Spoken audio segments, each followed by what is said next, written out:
Hello students, welcome to winning online classes. जैसे कि मैंने आप लोगों से प्रॉमिस किया था कि जितने भी हमारे ह्यूमैनिटीज़ के सब्जेक्ट है, political science, economics, English, history, वो सभी हम यहाँ पे पढ़ाएंगे।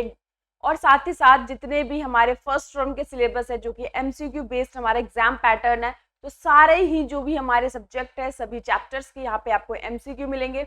पॉलिटिकल साइंस फर्स्ट चैप्टर का एमसीक्यू मैं अपलोड कर चुकी हूँ। इकोनॉमिक्स फर्स्ट चैप्टर जो इंडियन इकोनॉमिक्स है उसके भी चैप्टर मैंने अपलोड कर दी। एमसीक्यू नहीं देखा है तो अभी आप लोग फटाफट जाकर देखिए और साथ ही साथ अपनी प्रैक्टिस रिवीजन करना स्टार्ट कर दीजिए।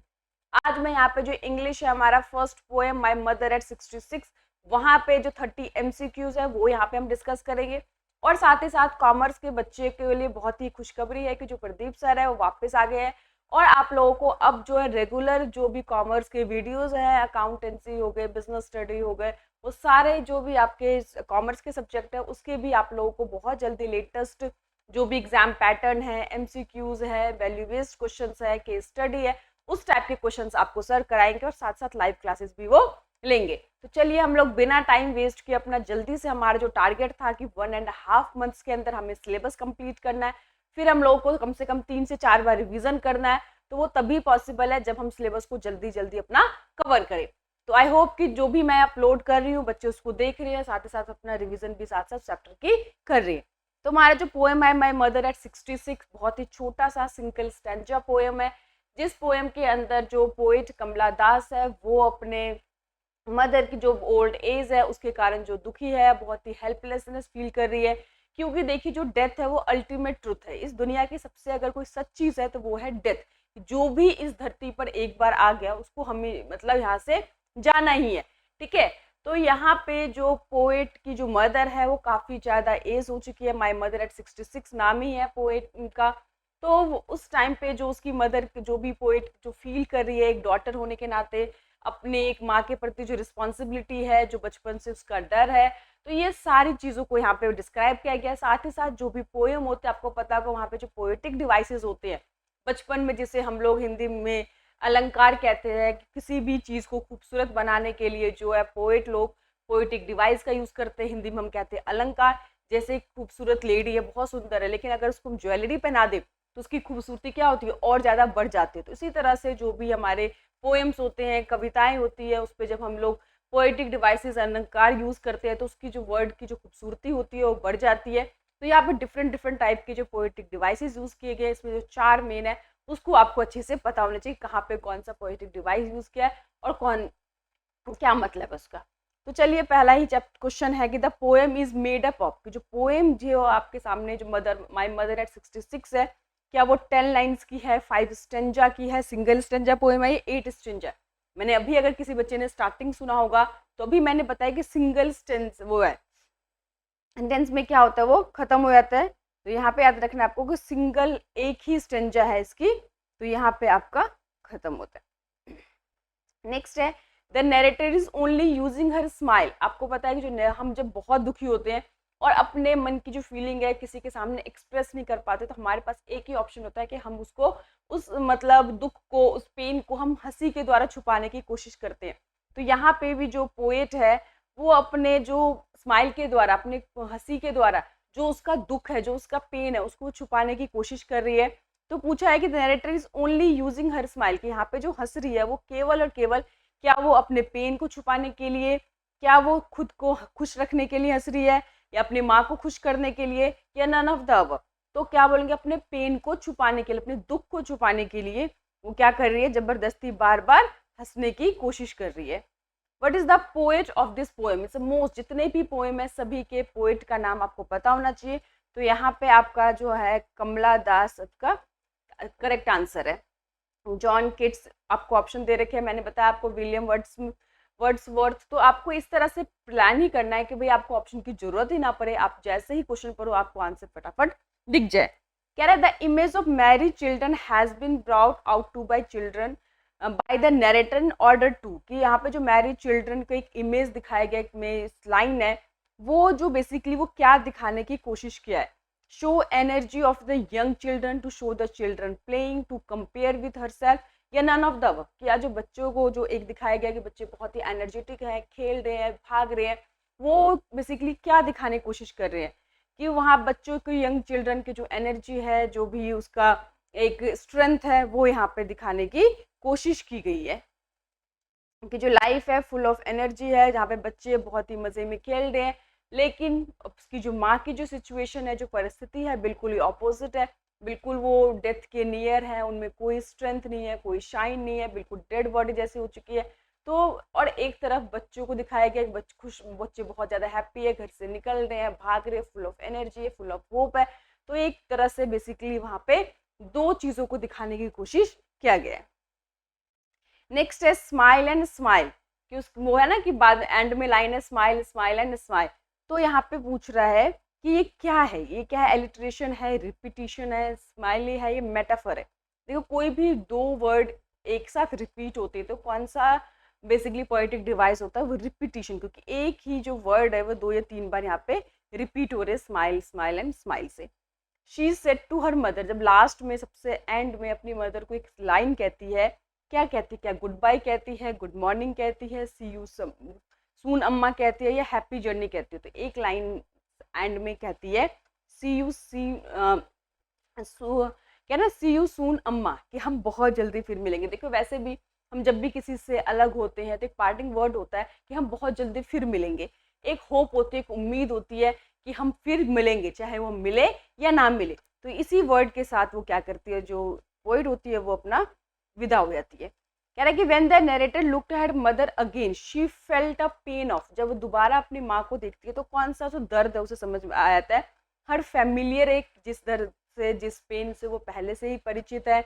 गिल्ट होता है उससे कि अपनी माँ की टेक केयर नहीं कर पा रही, क्या उससे सर में दर्द हो रहा है, क्या आज उसे हार्ट में दर्द हो रहा है, नहीं, कौन सा पेन फील कर रही है, उसका हर फैमिलियर है, बचपन से ही उसको एक डर है कि अपनी माँ को खोने का। ये डर उसने पहले भी बहुत बार महसूस किया हुआ है, तो वही फैमिलियर जो एक मतलब तकलीफ, दर्द। The narrator again compare her mother's face, अपनी मदर के जो फेस है उसको किससे कंपेयर किया गया। तो इसमें बहुत सारे क्वेश्चन पहले भी आते थे। लेट विंटर्स मून, जिस तरह से विंटर मून के अंदर कोई शाइन नहीं होती, स्ट्रेंथ नहीं होती, सारी जो स्ट्रेंथ है वो खत्म हो चुकी होती है, उसकी माँ भी अब इस एज पे पहुंच चुकी है, उसमें कोई स्ट्रेंथ नहीं है, कोई ताकत नहीं है, कोई शाइन नहीं है, उसकी बॉडी बिल्कुल डेड बॉडी जैसी बन चुकी है। जिस तरह से लेट विंटर मून जो कि ठंडा पड़ चुका होता है, सारी स्ट्रेंथ खत्म होती है, उसकी माँ का भी फेस भी ऑलमोस्ट सेम वैसी बन चुका है। तो इसीलिए अपनी माँ को फेस उसने लेट विंटर मून से कंपेयर किया। नेक्स्ट है चिल्ड्रन स्पिलिंग आउट, कि जो चिल्ड्रन स्पिलिंग आउट, चिल्ड्रन घर से भाग रहे हैं बहुत मतलब एक तरह से फास्ट रेस में। तो वो क्या है, एक मेटाफर है। यहाँ पे रखना कि 4 मेन पोएटिक डिवाइस यूज किया गया है और ये चारों के बारे में आपको पता होना चाहिए। ठीक है, तो यहाँ पे जो मेटाफर है बेसिकली क्या किसके लिए यूज किया गया है, पर्सनिफिकेशन का क्या मतलब है, ट्रांसफर एपिथिक का क्या मतलब है, ये चारों जो पोएटिक डिवाइसेस है आपको पता होना, जिसमें हिंदी में हम लोग अलंकार कहते हैं, वहीं पे यहाँ पे पोएटिक डिवाइस यूज किया गया। 10 तक आप लोग सभी बच्चों ने हिंदी जरूर पढ़ी है, सबको अलंकार का मतलब पता ही है, कितने टाइप के अलंकार होते हैं, अनुप्रास अलंकार, रूपक अलंकार, मानवीकरण अलंकार। तो वही सारे जो अलंकार है उसी को पोएटिक डिवाइस कह के अलग अलग जगह पे यूज किया, कोई नई चीज यहाँ पे नहीं है। कह रहे tree sprinting is a poetic device, की जो ट्री जो है स्प्रिंटिंग के यहाँ पे कौन से पोएटिक डिवाइस यूज किया गया है। तो मैंने बताया था आपको, जब हम क्या करते हैं, किसी भी नॉन लिविंग थिंग्स होती है जो इंसान नहीं है बट हम उसको इंसान मान लेते हैं, तो उसके लिए जो कौन सा पोएटिक डिवाइस होता है, पर्सनिफिकेशन, कि हमने किसी चीज को इंसान मान लिया। हमने किसी, कभी हम अर्थ को इंसान मान के धरती माँ का एक दर्जा दे देते हैं, तो उसी तरह से ट्री को भी यहाँ पे एक इंसान की तरह हमने दिखाने की कोशिश की है। तो यहाँ पे पोएट ने कौन सा डिवाइस यूज किया, पर्सनिफिकेशन, कि इसी को पर्सन मान लेना जो पर्सन नहीं है। फिर कह रहा है कि she soon put her thought of her mind and, कि अब उसके दिमाग में, आपने पढ़ा था जब वो गाड़ी में बैठी होती है, उसकी माँ उसके बगल में बैठी होती है, उसकी माँ को फेस के देख के उसको बहुत तकलीफ होती है, उसके बचपन का जो डर होता है वो याद आता है, वो बहुत ज़्यादा घबराई हुई होती है। तो इन सब चीज़ों से बेसिकली वो उबरने के लिए, इन सब चीज़ सारे थॉट्स को अपने मन से दूर करने के लिए वो क्या करती है, क्या वो हंसती है, क्या वो बहुत ज़्यादा रोने लग जाती है, क्या वो अपने विंडो के बाहर देखती है। तो यस, वो अपने विंडो के बाहर देखती है, जहाँ पे देखती full of energy, full of life है, ताकि उसका जो ये डर है, टेंशन है, थोड़े टाइम के लिए उसको दिमाग से निकल जाए। इस सब चीज़ों के लिए क्या करती है, looked out of the window, window के बाहर वो देखती है। अगर हर बच्चे ने 5 या 10 मिनट आपको इसमें लगना है, फटाफट से एक बार जाके पोएम पढ़ लो, उसके बाद ये एमसीक्यू सारे आपके सॉल्व हो जाएंगे। Next the poet says her mother look like a pale of, उसकी माँ जो है बिल्कुल पेल पीली पड़ चुकी है, किस तरह से, कॉर्प्स, डेड बॉडी की तरह, बिल्कुल उसकी जो मदर का जो फेस है डेड बॉडी जैसा बिल्कुल पीला पड़ चुका है, लाइफलेस, कोई जान नहीं है, कोई शाइन नहीं है। शी वॉज गोइंग टू, कहाँ जा रही थी जो पोइट है, कोचीन जा रही थी, ठीक है। नेक्स्ट है कि what does the expression smile smile and smile signify. वो कहती है ना कि जो एक्सप्रेशन है वो हंसती है हंसती है और हंसती रहती है, तो बेसिकली वो क्या, ये हंस कर क्या दिखाने की कोशिश कर रही है, वो दिखा रही है बहुत खुश है, क्या वो होपलेस है। Poet desperate effort to hide and fears, जो उसके मन में डर और जो एक जो क्या ना हाइड और फियर, जो उसका डर है उसको छुपाने की कोशिश कर रही है। ये poet was going home and was, वो घर जाने, तो इस बेसिकली वहाँ पे दिखा रहा है कि जो अननेसेसरी का जो स्माइल कर रही है वो क्यों कर रही है। तो डेस्परेट एफर्ट टू हाइड, बहुत ज़्यादा बहुत ही डेस्परेटली कोशिश कर रही है कि अपना जो डर है, अपना जो तकलीफ है वो किसी को जाहिर ना कर पाए, वो दिखा ना। नेक्स्ट है कि what question arise from the complicity of the situation in the poem. इस पोएम के अंदर जो सिचुएशन है बहुत ज़्यादा कॉम्प्लिकेटेड है। उसकी माँ जो है एक तरफ मौत के कगार पे है, लेकिन उसकी बेटी को फिर भी जाना है क्योंकि उसकी अपनी भी ड्यूटी है, अपने फैमिली है, उसके टूवर्ड्स भी उसकी रिस्पॉन्सिबिलिटी है। तो जो सिचुएशन बहुत ज़्यादा कॉम्प्लेक्स है, उसको पता है कि अब दोबारा आएगी तो अपनी माँ को नहीं देख सकती क्योंकि माँ की हालत इतनी ख़राब है, बट उसके बावजूद उसे माँ से अलग भी होना है। तो ये जो सिचुएशन है बहुत ज़्यादा कॉम्प्लेक्स कॉम्प्लिकेटेड दिखा रखा है। तो कह रहा है कि कौन सा क्वेश्चन यहाँ पे अराइज होता है, what to do in old age, कि ओल्ड एज में क्या करे, how to take care mother, अपनी माँ की कैसे देखभाल करे, हाउ टू ड्राइव, कैसे वो ड्राइव करे, how to strike balance between duties and responsibility. देखो हर एक लाइफ, इंसान के लाइफ में एक तरफ ड्यूटी होती है, एक तरफ रिस्पॉन्सिबिलिटीज होती है। ड्यूटी मतलब कि हमारा ये कर्तव्य हमको करना है, क्यों, क्योंकि हम बहुत सारे लोग हम पे डिपेंडेंट हैं, उसके लिए हमारी ड्यूटी है। और रिस्पॉन्सिबिलिटी, जैसे एक मान ले गर्ल की बात करें तो हमारी सोसाइटी के अंदर क्या होता है, लड़की की शादी हो जाती है और वो अपने घर चली जाती है, उसके बाद बताया जाता है भैया जो ससुराल है वही आपकी असली जिंदगी है। लेकिन कोई भी बेटी अपनी माँ जो है उसको सबसे ज़्यादा जिंदगी में प्यार करती है, क्योंकि माँ से बढ़कर उसके लिए कुछ भी नहीं है। तो यहाँ पे जो है उसको पता है कि उसकी माँ की हालत बहुत ख़राब है, कुछ दिनों की मेहमान है यहाँ पे, उसके बाद शायद उसकी माँ को कभी भी नहीं मिल पाएगी, और उसको ये भी उम्मीद है कि शायद वो अगली बार जब आएगी तो उसकी माँ उसको नहीं देख पाएगी। लेकिन फिर भी अपनी दूसरी जो लोगों के प्रति जो ड्यूटी है और भी बहुत सारे उसके जो काम है वो भी उसको फुलफिल करना है, अपने परिवार के लिए, अपने बच्चों के लिए, अपने हस्बैंड के लिए, जो उसकी रिस्पॉन्सिबिलिटी है उसको। तो यहाँ पे ड्यूटी और जो भी रिस्पॉन्सिबिलिटी उसके बीच कैसे बैलेंस जो है वो यहाँ पे बात की गई है। ये एक कॉम्प्लेक्स सिचुएशन यहाँ पे दिखाने की कोशिश की गई है। तो आई होप आपको समझ में आ गया होगा, ये सोसाइटी में, हर सोसाइटी के अंदर ये प्रॉब्लम। तो कह रहा है कि why does the poet feel parted upset and sad, जो पोएट है क्यों ज़्यादा अलग फील कर रही है, दुखी है, परेशान है। तो because she was getting late, क्या वो लेट हो रही थी इस वजह से परेशान है, क्या वो उसको डर लग रहा था वो उसकी फ्लाइट मिस ना हो जाए, because of duty towards her mother and own needs, अपनी माँ के प्रति जो उसकी जिम्मेवारी है और खुद की जो ज़रूरतें हैं, खुद के जो भी उसके बच्चे हैं या उसके हस्बैंड है, अपने वो उन चीज़ों के बीच जो थी जिसके कारण वो काफ़ी ज़्यादा दुखी थी। ना तो वो अपने परिवार को छोड़ सकती थी, ना वो अपनी माँ को छोड़ सकती थी, दोनों के बीच ये जो बैलेंस था ये एक बहुत ही मुश्किल काम था, वो यहाँ पर दिखाया गया है। फिर क्या रहा, example of personification used in the poem, कि इस पोएम के अंदर जो एक पोएटिक डिवाइस पर्सनिफिकेशन है वो यूज़ किया गया, वो क्या है। तो मैंने बताया था स्प्रिंटिंग ट्री, कि यहाँ पे जो है जो चीज़ जिंदा नहीं है, इंसान नहीं है, उसको जब हम इंसान मान के कोई भी चीज़ बताते हैं उसे हम क्या बोलते हैं, पर्सनिफिकेशन। नेक्स्ट है what is universality of theme of the poem. इस पोएम में यूनिवर्सल एक थीम है, कि क्या वो थीम है। तो मैंने बताया कि डेथ, जो डेथ है, मौत जो है वो अल्टीमेट ट्रूथ है, यही एक दुनिया की सबसे बड़ी सच्चाई है। और हम लोग जिसको बहुत ज़्यादा समझते हैं लेकिन उसको एक्सेप्ट नहीं कर पाते कि जो भी इस धरती पे आया है वो एक पर्टिकुलर टाइम के बाद यहाँ से जाना ही जाना है। लेकिन ये जो एक्सेप्टेंस है, ये जो हम मतलब अपने जो भी हमसे प्यार करते हैं, जो हमारे नियर डियर है, उनके लिए जब ये चीज़ आती है तो हम बड़े ज़्यादा इमोशनल हो जाते हैं, हमारी तब जो इंटेलिजेंसी है वो काम नहीं करती। तो यहाँ पे बता रहे हैं कि कौन सा यूनिवर्सल थीम की बात कर रहा है, तो डेथ इज ट्रू, कि मौत ही वास्तव में सबसे बड़ा सच क्या है, जिंदगी का मौत है। What does the Asian faces signify, कि जो एशियन फेसिस यहाँ पे बताया गया है वो क्या यहाँ पे दिखा रहा है, कलर ऑफ फेस, फेस की कलर के लिए, फेस इज कवर्ड विथ ऐश, क्या फेस ऐश से कवर है, pale and lifeless face of poets mother, कि पोइट की जो मदर है किस तरह से पीली और लाइफलेस जो बन चुका है, वो यहाँ पे उसको कंपेयर करने के लिए यहाँ पे यूज किया गया Asian face. What do the running tree signify, running tree क्या सिग्निफाई कर रही है कि वो जो मूविंग अपीयरेंस बहुत जल्दी बदल रहा है, speed of moving car, car बहुत तेजी से चल रही है। नेक्स्ट है fast moving changing in human life from childhood to old age, कि जिस तरह से एक इंसान जो है पहले बच्चा होता है फिर एडल्टहुड में आता है, तो किस तरह से जो लाइफ है बहुत तेजी से बहुत फास्ट जो चेंज हो रहा है एक बचपन से एक ओल्ड एज में जो जा रहा है, उसको यहाँ पे दिखाने की कोशिश की है ट्री यहाँ पे, वो सिग्निफिकेंट कर रहा है। तो थर्ड जो ऑप्शन है fast moving changing human life from childhood to old age, childhood से बचपन से जो ओल्ड एज है कितनी जल्दी बीत जाती है, कितनी जल्दी से तेजी से जो लाइफ चेंजेस हो रही है, वो यहाँ पे कोशिश की गई है समझाने की। What does this narrative style of poem signify, जो नैरेटिव का जो स्टाइल है इस पोएम में वो क्या बताने की कोशिश कर रहा है, वो ये बता रहा है। बहुत सारे आपके पास ऑप्शन है, मैनी थाउट्स, तो यहाँ पे जो आंसर है single thread of thought mixed with the harsh reality.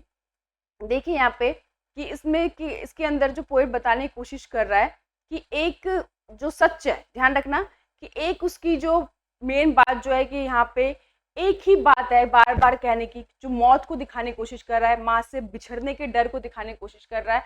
और यहाँ पे एक ही मेन जो देखेंगे पूरे लाइन के अंदर, पूरी पोएम के अंदर एक ही चीज है, वो ये है कि एक सिंगल थ्रेड यानी कि एक चीज को दिखाने की कोशिश किया जा रही है और बहुत सारे थॉट को उसने मिक्स कर दिया है और जिंदगी की जो हार्ड रियलिटीज है, जो डेथ है, उसको यहाँ पे दिखाने की कोशिश की गई है। Name the poetic device use in the poem, कौन कौन से पोएटिक डिवाइस यूज किया गया, मेटाफर भी यूज किया गया, स्माइल भी यूज किया गया, एलिट्रेशन भी यूज किया, तो इसका आंसर क्या होगा, ऑल ऑफ दीज, ये चारों ही यहाँ पे यूज किए गए।